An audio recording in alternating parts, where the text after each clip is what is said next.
Okay, let's say you got a coolant leak in one of these 4.6 liter Mustang F-150 V8 engines, and it's coming out between the bell housing and the back of the block. You don't know where it's coming from. Well, before you start pulling the transmission out and looking for bad freeze plug, you might want to know in the 4.6 liter, if you look in the top here, get this turned around, right behind the water pump, pipe runs the length of this valley underneath the intake.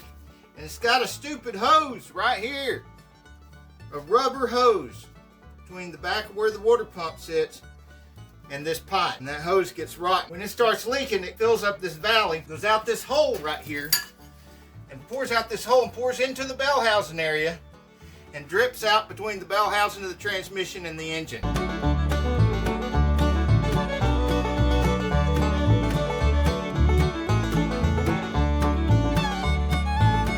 Please remember to like, subscribe, comment.